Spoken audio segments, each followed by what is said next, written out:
Dented bumper repair. Push out the dent using a PDR bar and some heat. There are some scratches on here, so I sand them back with 120 grit, making sure that the area is now nice and smooth. The scratches that are left, I fill with some Collad UV putty. I like this product because it's extremely fast and there's no sink back. 3-second cure and you're done. Voila.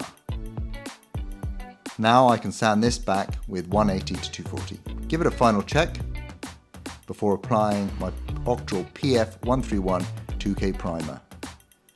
Cure this, apply some guide coat, sand that back, check for any final imperfections before we move on to paint. The cup system I like is the snap lid 88mm. It's a perfectly small size cup, 90 microns, so no dirt gets through.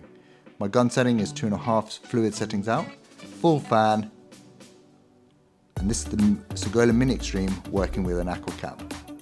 I apply 2 to 3 coats of Octral base coat, water base. The final one is my light dust coat. Clean off the gun, quick easy remove of the regulator. Final zap with the Ironstar anti-static gun before I start applying my clear coat.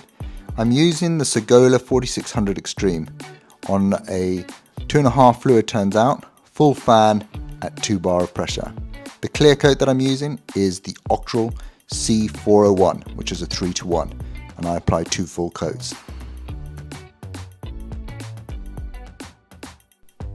I hope you enjoyed this video. If you have any questions, please put them in the comments below and I'll quite happily answer them for you. Thank you.